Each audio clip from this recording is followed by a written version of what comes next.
जय श्री राधा माधव। दक्षिण भारत में एक बहुत बड़े संत हुए, श्री नामदेव महाराज जी। नामदेव एक महाभागवत के घर में उनका जन्म हुआ। बचपन से वो अपने नाना जी के पास रहते थे। उनके नाना जी ठाकुर सेवा करते थे और वो नृत्य एकदम जिद करते थे, जब एकदम छोटी आयु में थे, कि मुझे भी नाना जी ठाकुर सेवा करना है। तो उनके नाना जी कहते थे, अभी कुछ दिन तुम रुक जाओ, थोड़े बड़ा हो जाना तो ठाकुर सेवा कर लेना। फिर दूसरे दिन पहुंच जाए।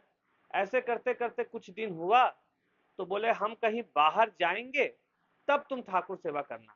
ऐसा संजोग हुआ कि ठाकुर सेवा में लगने वाली कुछ वस्तुओं को लाने के लिए वो नगर की तरफ प्रस्थान किए और कहा कि देखो, खिलवाड़ नहीं है, बहुत अच्छे से सेवा करना।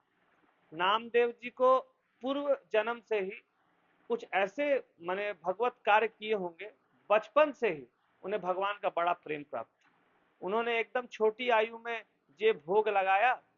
अब भोग लगा के पर्दा करके, यहाँ जैसे हम लोग करते हैं दिनचर्या में, वैसे वहां लोग नहीं करते। वहां पर भोग लगाकर पंखा हाँका जाता है, अपने हाथ से पवाया जाता है। करीब करीब 1 घंटे का पूरा कार्य होता है, भोग का, श्रृंगार का, सबका लेकर। तो वैसे ही पाने लगे। अब प्रभु पाए नहीं तो बैठ के रोने लगे। प्रभु बहुत छोटी आयु में उनको दर्शन दिए और मित्र भाव से उनसे बात करने लगे। एक दिन की बात है, वहां उनके गांव के पास में ही एक गोरा कुम्हार जी थे। गोरा कुम्हार जी भी बहुत बड़े भागवत हैं, माने उन्हें भी बहुत धार्मिक चीजों का, बहुत अनुष्ठान का बड़ा सुंदर ज्ञान था। तो गोरा कुम्हार के घर में सब संत बैठे हुए थे, वो भी जाके बैठे। और उनकी भतीजी थी मुक्ताबाई। मुक्ताबाई जो घड़ा बनाते हैं, उसे चेक करने के लिए कि गोल है कि नहीं, पकी है कि नहीं, एक थापी आती है जिसे बजा बजा कर कुम्हार देखते हैं। तो मुक्ताबाई छोटी अवस्था में थी और नामदेव जी का हर तरफ नाम था कि वो भगवान से बात करते हैं। तो एक एक करके सब संतों के माथा पर मारने लगे। नामदेव जी के ऊपर जब मारा तो नामदेव जी गुस्सा गए, इस तरह संतों का अपमान नहीं करते। तो बोली, चाचा ये अभी कच्चा है। तो नामदेव जी को और गुस्सा आ गया कि सब संत बैठे हुए हैं और मुझे कच्चा बोल रही है। तो उन्होंने कहा कि मैं क्यों कच्चा हूं।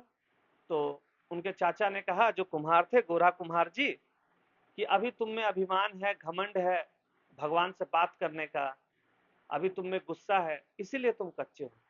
उन्हें बहुत अपमान महसूस हुआ। एकांत में वो प्रभु से बात करने लगे कि देखो विट्ठल, मुझे ऐसे ऐसे सब कच्चा कह रहे थे। तो विट्ठल भगवान प्रकट होके बोले कि वो सच ही बोल रही थी, अभी तुम कुछ कच्चे ही हो। बोले, मैं कच्चा क्यों हूं, मैं तुमसे बात करता हूँ, पूरा जगत तुम्हारे दर्शन के लिए तरसता है और मैं तुमसे बात करता हूँ, मेरे मित्र तुम हो, तो मैं कच्चा कैसे हूँ। तो उन्होंने कहा, क्योंकि तुम्हें अभी गुरु नहीं बनाया, जब तक तुमने गुरु नहीं बनाया हुआ तब तक तुम पक्का नहीं हो पाओगे। तो बोले कि तुम ही बता दो किसको गुरु बनाए, लेकिन गुरु बनाए क्यों। गुरु की प्राप्ति से भगवान प्राप्त होते हैं, मुझे तो स्वयं तुम प्राप्त हो। बोला, नहीं, जब तक तुम गुरु नहीं बनाओगे तब तक तुम पक्के नहीं हो पाओगे। बोला, तुम ही बता दो गुरु किसे बनाए। तो बोला कि दक्षिण की दिशा में चल जाओ और विशोबा विशोबा नाम का, विशोबा खाचर नाम का एक महान संत है, उनसे जाकर अपना गुरु बना लो। वो गए तो विशोबा जी चौखट पर माथा रखे हुए थे और शिवलिंग पर पैर रखे हुए थे। अब साधारण नास्तिक व्यक्ति भी ऐसा नहीं करेगा। वो देख के एकदम क्रोधित हो गए। क्रोध में आकर कहा कि सावधान, तुरंत अपने पैर को इस पे से हटाओ। तो बोला कि तुम कौन हो। तो बोला, मुझे आदेश हुआ है कि इस मंदिर में आकर जो संत हैं उन्हें अपना गुरु बनाए। तो बोला, वो हम ही हैं। तो बोला, जो भी हो, लेकिन तुम अपना शिवलिंग पर से तुरंत पैर हटाओ। तो बोला, जहां शंकर नहीं हो वहां पैर रख दो। अब विशोभा जी का ऐसा महिमा कि जहां वो पैर रखे वहीं शिवलिंग प्रकट हो जाए। वो समझ गए कि महाभागवत है, तुरंत उनके चरण पकड़ लिए। बोले, तुम गुरु बनाने आए हो, पहला ज्ञान तुम्हें देते हैं, जीवन भर याद रखना कि कंकर कंकर में शंकर है, कोई ऐसा जगह नहीं जहां प्रभु नहीं है। ये पहला ज्ञान लेकर नामदेव जी अपने गुरु बनाए और सेवा में फिर से लग गए।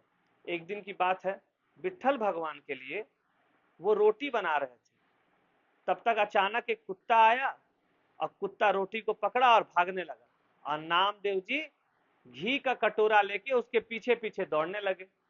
ये प्रभु मैंने पहचान लिया है, गुरुदेव ने बता दिया है कि सब कंकड़ कंकड़ में शंकर है, तो ये भी आप ही हो, बस मैं कह रहा हूं कि घी चपोत लो फिर खाओ। कुत्ते में स्वयं वही विट्ठल भगवान प्रकट हुए और फिर से उन्हें दर्शन दिए। गुरु के मिलने से नामदेव जी में अहंकार खत्म हुआ। उन्हें सिर्फ मंदिर में भगवान नहीं, हर कण कण में भगवान दिखने लगे। गुरु की महिमा से ही हमेशा भगवान की प्राप्ति, भगवान की भक्ति की प्राप्ति होती है।